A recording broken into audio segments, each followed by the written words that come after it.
Hey, this is Adam Torres, and I'm here to tell you that it has never been easier to start your very own podcast. At Mission Matters, our goal is to amplify stories that matter. That means we want to help you start your podcast because your story matters. We can do this in 3 different ways. 1, join our podcast school and take a free or paid course. 2, visit our resources page where we've already figured out what you need, such as where to host your podcast.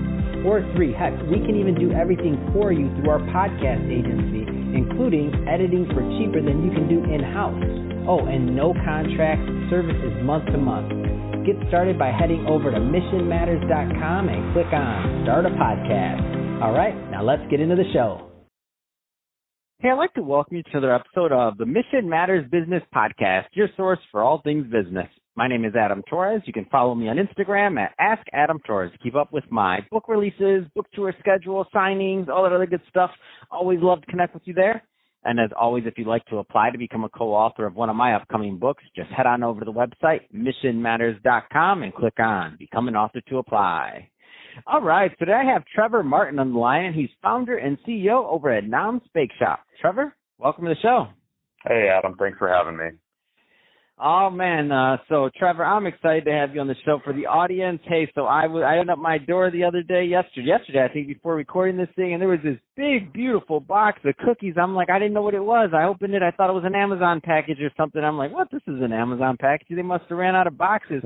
I opened this thing up, and I'm like, whoa, this is amazing. Cookies on cookies. And and I might include the video for everybody listening on this. If you're reading on our website, I think I'm going to include a video that I shot with all these cookies.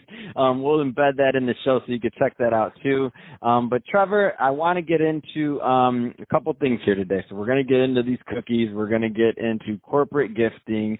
And hey, first off, I just want to say welcome to the show. Thank you very much, Adam. I always say that my job is the easiest, right? I get to send, people that I'm trying to get in touch with personalized boxes with their logo and their name filled with cookies. So, like I said, it's probably about the easy relationship building tool that I've got access to. So my job's super easy. Man, that's awesome. I got to figure out something to send people. Oh, I do have something to send people now. Boxes of cookies. Come on, this is awesome. So let's just dive right into Nam's Bake Shop. For those listening that maybe haven't received one of these beautiful boxes and have no idea what I'm talking about, tell us a little bit more about the company, please. Sure, yeah. We were founded in 2015. We're a family-run business. We actually started out in my parents' kitchen with the goal of making gifting for business, B2B gifting easier, right? So most companies don't gift regularly, and when they do, it's at the end of the year, right? We've all received that flood of different, fruit baskets and fruit cakes and stuff at the end of the year, along with everyone else, right? And sending the same non-personalized gifts from the same 3 or 4 companies doesn't really leave an impact, right? So that was really what we set out to do. How can we create a really great product?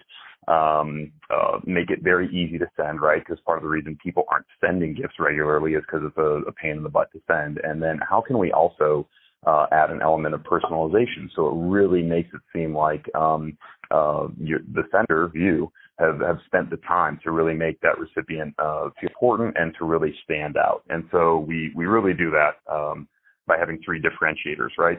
First one's personalization. So not a lot of people know this, but just about every box that leaves our facility is customized. About 98, 99% of the boxes. We do have some people that are like, hey, I like your berry shortbread. I like your chocolate crinkle. Just give me a box. You don't have to put my logo or face or whatever on it, right? But we make it easy to do that. There's no minimums and no setup fees. Second thing is the turnaround time. Most of the time when you want something laser etched on wood or you want something custom printed, you're looking at 5 business days, 10 business days. We do it same day or next day, really for orders of 1 to 1,000. So you can come in and say, hey, look, I screwed up. I got 500 boxes I need to send out. I need to send them out by tomorrow. And they all have to have the individual client or prospect's name on. We got you covered. That's really what we specialize in. And then the third thing is product quality, right? And that's the one thing we really noticed when we were ordering from our competitors. And again, I'm sure all of us have gotten those flood of gifts at the end of the year. A lot of them aren't very good quality, right? It looks like they've been sitting in a warehouse, freeze-dried, since the summer. And so we really pride ourselves on the product quality.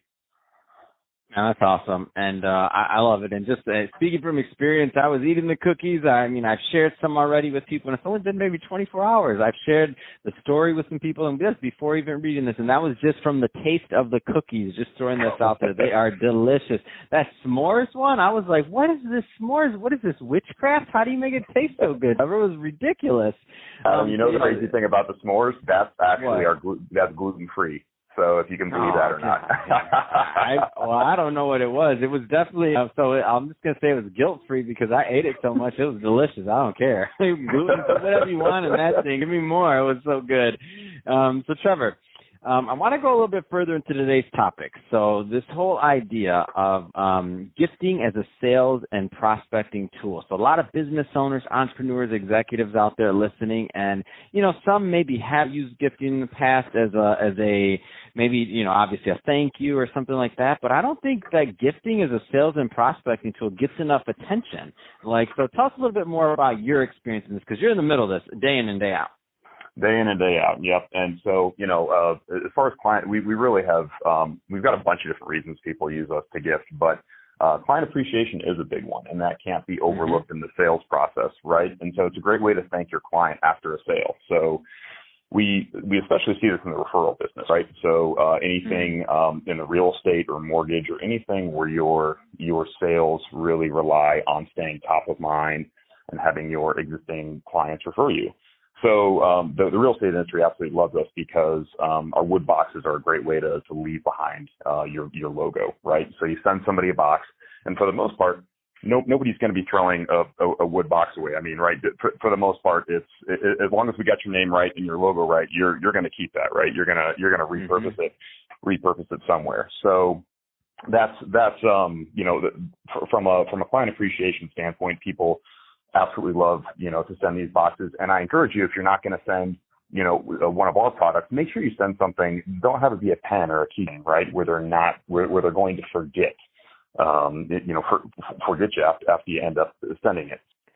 I couldn't agree with you more, Trevor. I mean, the days of just giving somebody a pen like that they're going to throw in their drawer or maybe not or whatever else. I mean, depending on your company too, and not saying it give something, right? But depending on your company, depending on the type of product, the size of product, things like this, pens just don't hold the same kind of value. You may have the complete opposite effect by giving somebody a pen than, in my opinion, giving a nice, beautiful box from Noms. You couldn't have said it better. We've got a lot of our recipients that say, hey, look, this is the first time I feel like, a sender has actually liked me, right? In terms of, especially when you get into prospecting, right? If you're sending the same thing to 200 or 300 people, it's like sending the same email. We all have received those automated LinkedIn messages, right? And I think I'm probably not the only one that can say that if I can tell there's any kind of automation with your LinkedIn message, there's about a 99% chance that I'm not going to respond to you. And the same goes for gifting. I mean, it's great that it's great that you put the money out and they say it's the thought that counts. But when people know that thought has been iterated throughout their entire Rolodex, it means a lot less. So that's when the personalization aspect really comes into play. And the other aspect of gifting that we deal a lot in is prospecting. So it's a great way to get your prospects' attention. Noisy world, we all have a ton of distractions. We've got quite a few software companies that use us as top of the funnel tool because we're so cost effective, right? So, they'll send out and say, hey, here are high value targets. Here are the 100 people we want to get in front of. And they'll open the conversation by sending a box. So it's a fantastic tool to not only thank your clients, but to prospect as well, depending on what your particular sales funnel looks like. And the one note I will give on prospecting is that make sure you're tracking your ROI, right? Because the last thing you want to do is be sending a $20, $30, $50 gift when you're selling a $100 product, right? If the ROI doesn't make sense, then obviously you shouldn't be using gifting to prospect. And that's why there's been a lot of great sending platforms that have come up recently, like ReachDesk or Postal, that actually will manage all of that. And there's a whole bunch of other great vendors like myself. So you're not limited to just cookies, right? You can sell, or you can send just about anything from digital gift cards to there's a company out there that sends mattresses. Now, I don't know what their gimmick is as far as sending the mattress, but These sending platforms make it easy to send just about anything to your prospects or clients. Yeah, that's awesome. I love it. And that's a great point. And the other reason why I think people need to track the ROI is because when something works, increase it.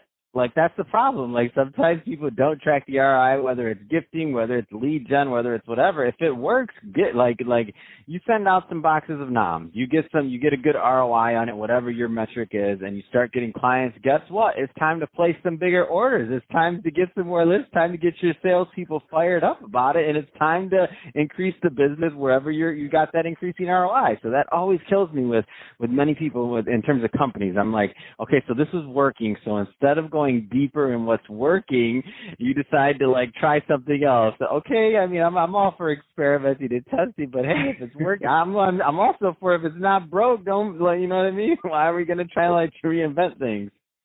It goes back to my favorite saying, right? What gets measured gets managed. So yes, exactly. So not only do you want to look on the downside of potentially spending too much to get your clients' attention and close these deals, but also, just like you said, you want to focus on what's working. And we've had a lot of companies when they started out with us and they're tracking their gifting, they will find that, wow, there's a really great niche that responds extremely well to receiving gifts here. And the only way that they're able to find that out, obviously, is through tracking their data. And so as long as you've got the data there to analyze, you can really utilize gifting to your favor and really hone in on your target market. That's awesome, man. Well, hey, Trevor, first off, I can talk about gifting. I can talk about all these cookies that I've been eating and all day long, but we're about out of time for this episode. So that being said, if somebody's listening to this and they want to learn more about Noms Bake Shop or to connect with you and your team, I mean, what's the best way for them to do that? Absolutely. You can always go to getnoms.com, real simple, GETNOMS, or you know what? Email me directly, Trevor@getnoms. I'll send you a box. I'll throw your logo on it. I'll throw your name on it. That's the best way to experience our product. Let me send you a box.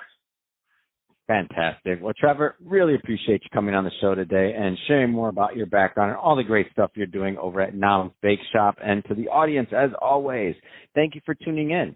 Hope you got a lot of value out of this. If you did, don't forget to subscribe to the podcast, leave me a review on the Apple iTunes Store, and if you're watching this on our YouTube channel, Mission Matters Business, definitely give us a subscribe on that, but also leave us some comments on the video to know what kind of projects and things that you're working on. And Trevor, thanks again for coming on the show. Hey, Adam, thanks for having me.